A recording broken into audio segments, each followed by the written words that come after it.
Hello everyone, welcome to formula test. जैसा कि आप लोग देख रहे हैं कि बीटीएससी जेई के द्वारा जो एक नोटिफिकेशन रिलीज की गई है, बिहार तकनीकी सेवा आयोग के द्वारा जो एक नोटिफिकेशन रिलीज की गई है, आप लोग के बीच में सर्कुलेट हो रहा है। क्या ये वैकेंसी है, इसकी क्या एलिजिबिलिटी क्राइटेरिया है, कब तक इसको फिल कर सकते हैं और क्या क्या डिपार्टमेंट इसके अंतर्गत है, उसके बारे में हम लोग आज बात करने वाले हैं। तो सबसे पहले हम लोग बात करते हैं कि इसकी एलिजिबिलिटी क्राइटेरिया क्या है। तो एलिजिबिलिटी क्राइटेरिया इसका डिप्लोमा इन सिविल इंजीनियरिंग है। सिर्फ और सिर्फ याद रहे डिप्लोमा इन सिविल इंजीनियरिंग, इसके समकक्ष मींस आपका बीटेक नहीं है। याद रहे बीटेक नहीं है, सिर्फ और सिर्फ diploma in civil engineering candidate इस फॉर्म को फिल करने के लिए एलिजिबल है। टोटल नंबर ऑफ सीट्स की बात किया जाए तो 6988 नंबर ऑफ सीट्स हैं। 6988 मींस अप्रोक्सीमेट 7000 के अप्रोक्सीमेट सीट है, जो कि ये मास वैकेंसी है। आप लोगों के लिए ये बहुत बड़ी अपॉर्चुनिटी है। इसमें क्या किया है कि दो क्राइटेरिया है, एक बिहार और दूसरा ओपन। ओपन कहने का मतलब इसमें क्या हुआ कि जो इंडिया ऑल ओवर इंडिया के स्टूडेंट्स इस फॉर्म को फिल करने के लिए पार्टिसिपेट कर सकते हैं। Means total number of seats का 60% कैंडिडेट आपका क्या है कि ऑल ओवर इंडिया के कोई भी कैंडिडेट फिल कर सकते हैं, चाहे वो नॉर्थ इंडिया से हो चाहे साउथ इंडिया से हो, कहीं से भी इस फॉर्म को फिल कर सकते हैं। जिसमें इसका नंबर ऑफ सीट्स निकाला जाए तो 4193। ऐसा नहीं है कि इसमें बिहार वाले बच्चे एलिजिबल नहीं है, बिहार वाले भी बच्चे एलिजिबल है एंड बिहार के आउटसाइड भी सारे बच्चे इस फॉर्म को फिल करने के लिए यहाँ पे एलिजिबल है। अब रही बात बिहार के लिए, तो ये जो 40% है, ये 40% सिर्फ और सिर्फ बिहारी बच्चों के लिए ये रिजर्व रखा गया है कि मींस 40% सीट्स जो होंगे, यदि 2795 भी फॉर्म गिरा तो 2795 सेलेक्ट करना ही करना है। मींस ये 40% आपके लिए रिजर्व रखा गया। ये 60% ऑल ओवर इंडिया के स्टूडेंट इसमें फाइट करेंगे। इसमें यहाँ पर भी आप फाइट कर सकेंगे, ऐसा नहीं कि इसमें आप फाइट नहीं करेंगे। ये आपके लिए ये स्पेशली रिजर्व रखा गया 2795 सिर्फ और सिर्फ बिहार स्टूडेंट के लिए। अब जो बात किया जाता है, इसका एज लिमिट है इस फॉर्म को फिल करने के लिए। एज लिमिट है आपका 18 to 37, 18 years old to 18 years old 18 years to 37। Without हम रिजर्वेशन की बात कर रहे हैं कि इसमें जो आप यदि ओबीसी ईबीसी के अंतर्गत आते हैं तो इसमें 3 ईयर का रिलैक्सेशन मिलने वाला है आपको। मींस आपका कितना हो जाएगा 40। यदि एससी एसटी में आते हैं तो 5 ईयर का रिलैक्सेशन मिलने वाला है। मींस आपका 42 तक एलिजिबल है। याद रहे यदि कोई गर्ल्स फीमेल कैंडिडेट है उनको भी 40 इयर्स का रिलैक्सेशन मिलने वाला है, मतलब 40 इयर्स तक आप फेल कर सकते हैं। अब रही बात इसका जो फॉर्म का जो फी वगैरह है वो 600 अनरिजर्व कैटेगरी के लिए है और 150 आपका रिजर्व कैटेगरी के लिए। वो गर्ल्स अपने क्राइटेरिया के हिसाब से देख लेंगे, ठीक है। अब जो है इसमें जो इसके एग्जामिनेशन पैटर्न की बात करें तो इसमें यह बताया जा रहा है इसका पेपर पेपर एक ही एग्जामिनेशन होना है, जिसमें हम लोग को पेपर पैटर्न जो होना है 100 मार्क्स के पेपर होंगे वो 100 मार्क्स का पेपर 100 मार्क्स के होंगे, जिसमें वेटेज रखा गया है आपका 80% टेक्निकल। समझ रहे हैं कितना इंपॉर्टेंट है technical and 20% non tech section. अब आप अनुमान लगा सकते हैं कि टेक्निकल यहाँ पे कितना इंपॉर्टेंट रोल निभाएगा। तो 80% टेक्निकल 20% नॉन टेक सेक्शन है। तो अब इसके बाद यहाँ से जो रिजल्ट निकलेगा, इसके बाद हम लोग जो जिनका एक्सपीरियंस है उस चीज को भी कंसिडर किया जाएगा। मींस इसका जो इसमें यहाँ पे जो क्वालिफाई करेंगे कैंडिडेट, इसका 75% प्लस आपका जो जिनका एक्सपीरियंस है वहां से 25%। मींस आप वहां से कंसीडर कर सकते हैं। मतलब इसमें से जो ओवरऑल मार्क्स का 75% कंसीडर किया जाएगा और जो जिनका एक्सपीरियंस है 1 ईयर ऑलरेडी जिसमें वर्क करके है उनको 5 मार्क्स दिया जा रहा है। जिनका 5 ईयर्स है मैक्सिमम उनको 25 मार्क्स मिलेगी। मींस 5 टू 25 जिनका वर्किंग एक्सपीरियंस है 5 टू 25 के बीच में वेरी करेगा। मैक्सिमम कहां तक पाएंगे 25 तक। मिनिमम जिनका 1 ईयर एक्सपीरियंस है 5 मार्क्स पाएंगे, जिनका एक भी साल एक्सपीरियंस नहीं है वो 0 मार्क्स पाएंगे, ठीक है। तो वो एक्सपीरियंस के बेसिस पे 0 टू 25 0 से बोल सकते हैं ना कि जिनका कोई कहीं पे काम नहीं किए हैं, जिनका कोई वर्किंग एक्सपीरियंस नहीं, उनको क्या मिलने वाला है 0 मार्क्स। जिनका 5 ईयर वर्किंग एक्सपीरियंस है या 5 ईयर से ज्यादा है तो कितना मार्क्स मिलेगा 25 मार्क्स। तो वो इसका वेटेज में 75% इसको कंक्लूड करके प्लस 25 मार्क्स उसको कंक्लूड करके एक मेरिट बनाया जाएगा। मींस जो बच्चे एक्सपीरियंस हैं, जो ऑलरेडी कहीं वर्क किए हुए हैं, जिनका वर्किंग एक्सपीरियंस कंसीडर किया जा रहा है, जो ऑलरेडी गवर्नमेंट सेक्टर में इंक्लूड है, तो उनका एक्सपीरियंस इसमें कंसीडर किया जाएगा। 1 ईयर का 5 मार्क्स, 2 ईयर का 10 मार्क्स, 3 ईयर्स का 15 मार्क्स, 4 ईयर का 20 मार्क्स एंड 5 ईयर का 25 मार्क्स। 5 ईयर से ज्यादा भी है फिर भी आपका 25 मार्क्स ही कंसीडर किया जाएगा, ठीक है। अब रही बात इसकी जो डिपार्टमेंट है, डिपार्टमेंट के अंतर्गत जो हम लोग बात कर रहे हैं कि आपका डिपार्टमेंट इसमें नोटिफिकेशन में मेंशन किया है, कंप्लीटली हिंदी में मेंशन किया है। उसका डिपार्टमेंट का नाम है, फर्स्ट वन आपका योजना एवं विकास विभाग।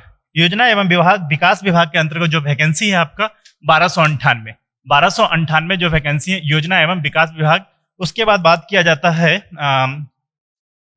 WRD मतलब वाटर रिसोर्स डिपार्टमेंट। WRD की जो वैकेंसी है 2252 वाटर रिसोर्स डिपार्टमेंट के अंतर्गत वैकेंसी है।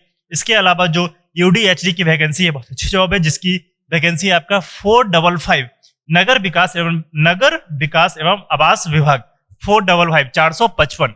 ठीक है। इसके अलावा जो वैकेंसी है नेक्स्ट है आपका RCD road construction and department, जिसकी वैकेंसी नंबर ऑफ सीट्स कितना है 576।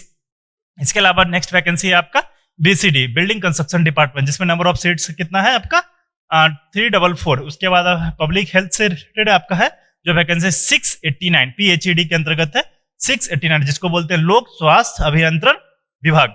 ठीक है। इसके अलावा जो नेक्स्ट वैकेंसी है आपका RWD रूरल वर्क डिपार्टमेंट ग्रामीण कार्य विभाग। ठीक है। इसके अलावा एक और जो वैकेंसी है जो WRD से ही रिलेटेड है, इसको सेपरेट लेकिन कर दिया गया, माइनर WRD मींस लघु जल संसाधन विभाग। इसको जो वैकेंसी है ये 362।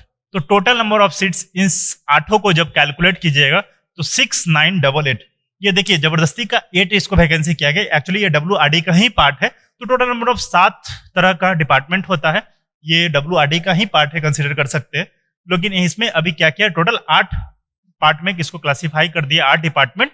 तो इस डिपार्टमेंट के अंतर्गत आपकी जो भी जॉब होगी उसके अंतर्गत आपको जॉब लगने वाली है, यदि इस पेपर को बहुत अच्छे तरीके से आप वेल क्वालिफाई कर अच्छे तरीके से प्रिपेयर करके क्वालिफाई कर लेते हैं तो इन सारे डिपार्टमेंट में आपको नौकरी करने का मौका मिलने वाला है। याद रखिए बाबू, देखिए ये बहुत कुछ टफ नहीं है, बहुत इजी सेक्शन है। याद रखिए अभी से टेक्निकल पे स्टिक हो जाइए।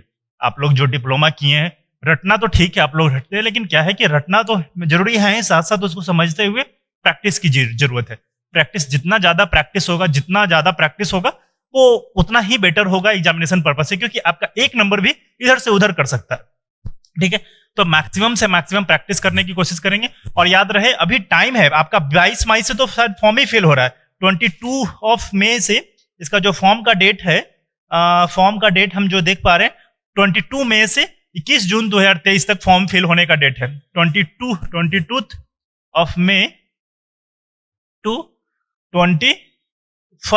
21 जून तक, समझ रहे हैं आप। अभी क्या कौन सा मंथ चल रहा है, अप्रैल मंथ, मई जून में तो फॉर्म ही फिल होगा, उसके बाद उसका स्क्रूटनी होगा, फिर इतनी सारे बच्चों का एग्जामिनेशन कंडक्ट करने के लिए पूरा सेंटर देखेंगे।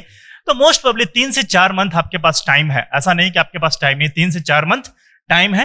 तो उसके बारे में सोचिए थोड़ा सा प्रॉपरली, जो भी इंस्टीट्यूट दावा कर रहे हैं, जहां पे भी आपको लग रहा है, जहां पे भी आप कंफर्टेबल हैं, आप उसके बारे में सोचिए।